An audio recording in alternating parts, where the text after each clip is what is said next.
Hello and welcome to this online lecture on the chapter of biomolecules. Now this is an interesting chapter which is an integration of both biology and chemistry. The subject that we derive by integrating them is called as biochemistry. So this is a part of biochemistry. The topic's name is biomolecules. Today in this topic we are going to talk about one of the important biomolecules present in our body. That is nothing but carbohydrates. So we'll try to understand what exactly are carbohydrates, what are its chemical properties and how it is present in the body. So let's get started. So talking about carbohydrates, from the name itself you can understand it is carbohydrates. So they are nothing but hydrates of carbon, right? So from the word itself we are understanding it is a hydrate that is made up of carbon. Apart from this, it is also known as a saccharide. So basically saccharide, the word refers to sugars. So most of the members of your group of carbohydrate are sugar molecules. So that is the reason we refer them as the saccharide, which means a sugar unit. And the other name for it is hydrates of carbon.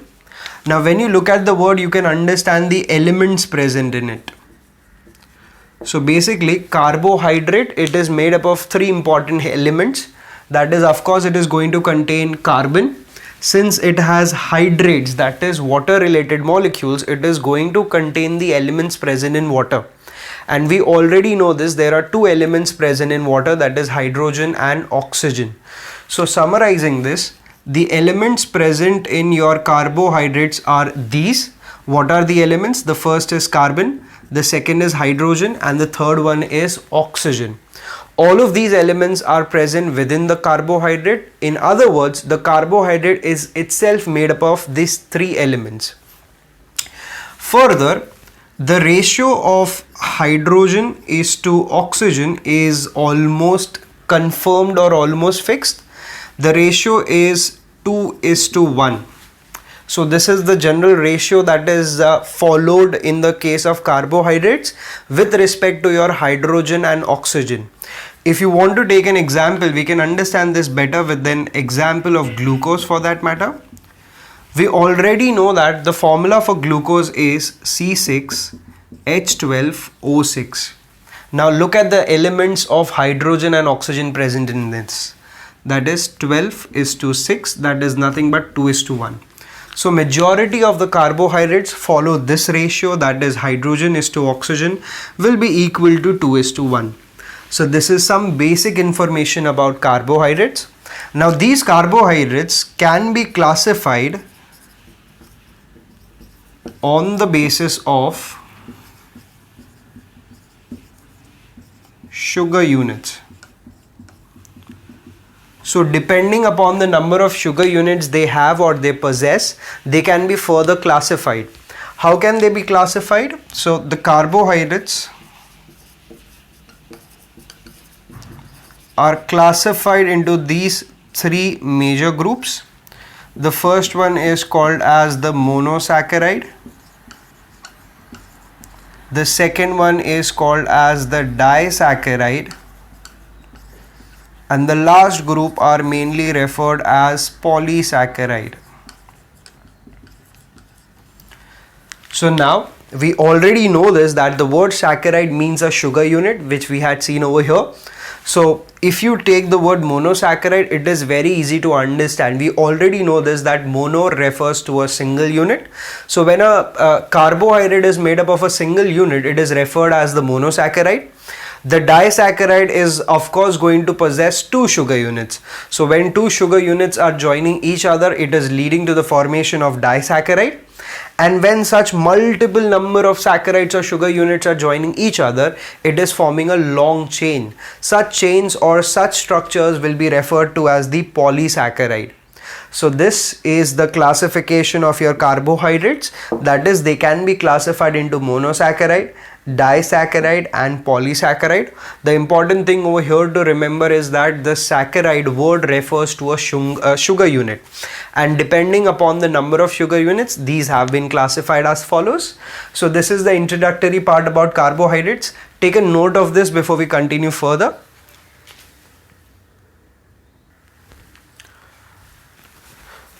Okay, so now let's start understanding all the three type of carbohydrates in a bit of detail. The first one that we are starting with is your monosaccharide.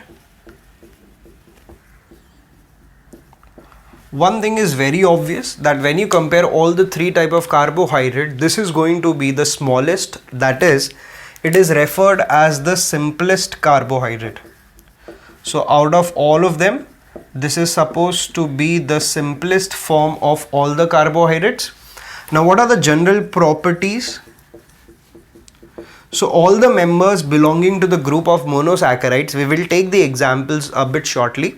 So all these examples or all these molecules of monosaccharide are going to show the following properties. What properties they are showing? These are simple properties but important to remember. All the members over here will be tasting sweet. The form in which they will be present will be crystalline. So they will be not available in the amorphous form, they will be in the crystalline form.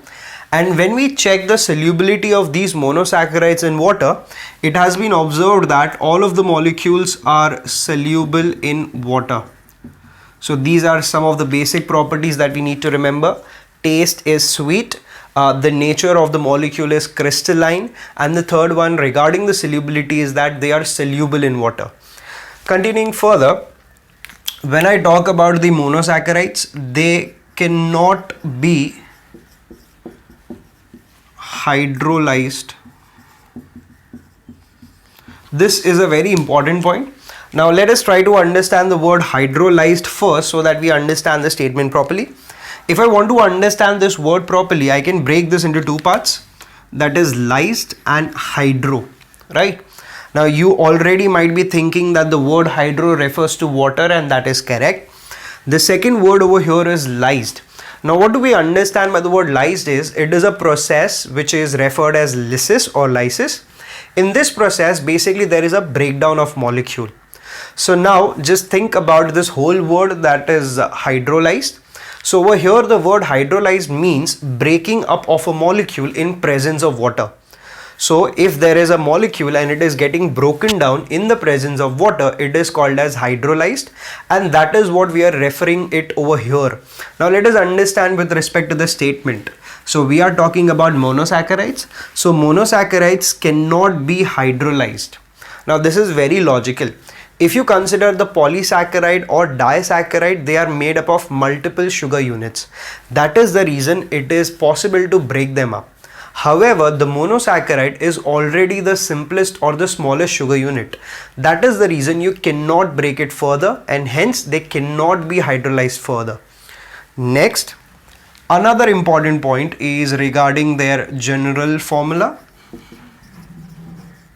So the general formula that is followed in the case of monosaccharides or any type of simple carbohydrate is CnH2nOn. So this is referred as the general formula, which can also be written as CH2O the whole bracket multiplied by N. Now ideally, if you try to open the bracket, it is going to bring you to this same formula. So ideally both of these are same, just the way of writing is a bit different. Now with this formula, you can actually get the number of or you can get the molecular formula if you get the number of elements of any of them. For example, if I say that there is a carbohydrate, let us call it as X carbohydrate, we do not know the name. This X carbohydrate is containing 6 elements of carbon. So in this case the N is 6, and when I substitute the same in the formula, what does the formula become? C6H12O6, which is nothing but your glucose. So the idea is, this is the formula that is considered while you are studying about monosaccharides, which is nothing but CnH2nOn. Are you all very clear about this? Let us try to understand the classification also. The monosaccharide molecules basically can be classified in two different ways or two different methods. So when I talk about classification, This classification is based on two factors or two criterias. The first one is it is depending upon the number of carbon atoms it possesses,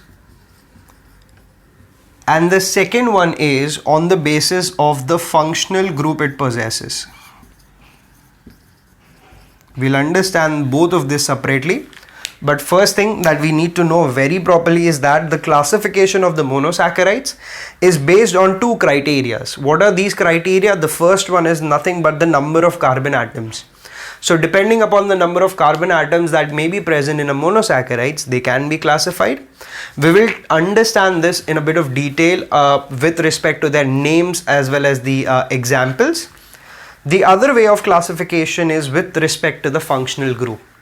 So even in this case, we have two functional group, and depending upon which functional group is present in the monosaccharide, they can be classified further.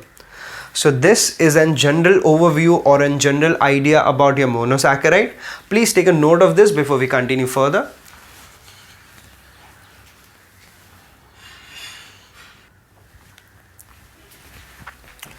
Okay, now let us try to understand the classification systems.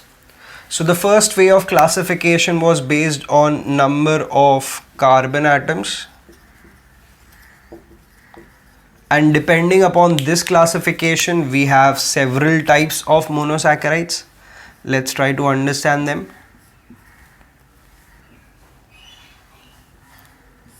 Okay, so what are these types? The first one is called as triose, the next one is called as tetrose, the next one is called as pentose, which is followed by the hexose, and the last one is heptose.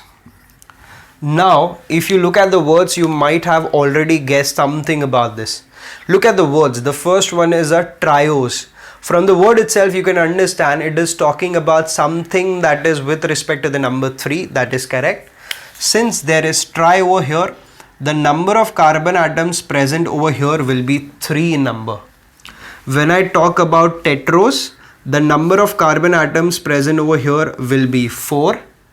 Pentose, we already know this, is something containing 5. In this case, the pentose sugars will be containing 5 carbon atoms. Hexose is going to contain 6 carbon atoms. And the last one, heptose, is going to contain 7 carbon atoms. So the classification is very simple, and the words given or the names given are with respect to the same. So the classification says that there are triose, tetrose, pentose, hexose and heptose. All of these are containing the different number of carbon atoms for which they are named so. This is the easy part. However, we also need to remember the examples that are involved in the same. So the example of triose over here is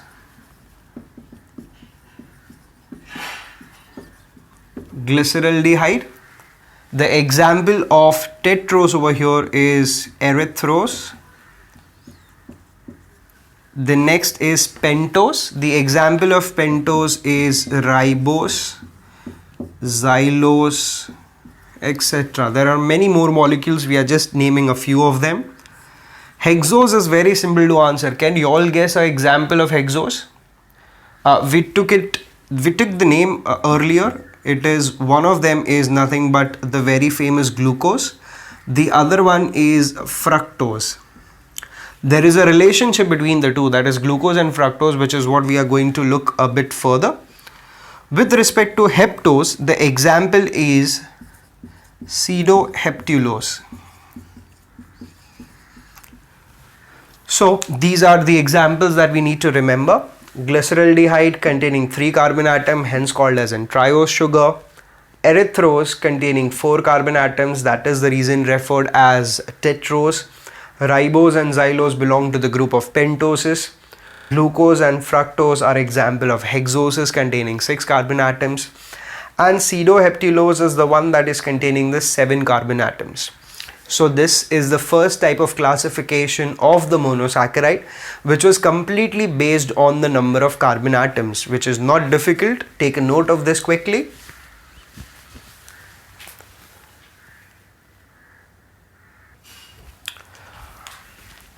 Okay, now let us understand the second way of classification of monosaccharide that was based on the functional group that may be present. So let's have a look at this quickly. So the classification of your monosaccharide which is based on the functional group. Now the monosaccharides can have either of the two functional groups attached to them. The first one is nothing but CHO. The other functional group that may be attached to a monosaccharide is C double bond O. Now you have already studied this in chemistry and you probably have guessed it correctly. The first one is nothing but your aldehyde group, right? Whereas the second one is your ketone group. So the idea is very simple. One group of monosaccharide is going to contain the aldehyde functional group. The other group of monosaccharide is going to contain the ketone functional group. And depending upon this, they have been given a specific name. For example, the one that is containing the aldehyde group are called as aldoses, right? Logical. Since they have the aldehyde group, they are referred as the aldoses. Whereas the second one is containing the group of ketone. Since it is containing the group of ketone, it is called as ketosis. As simple as that.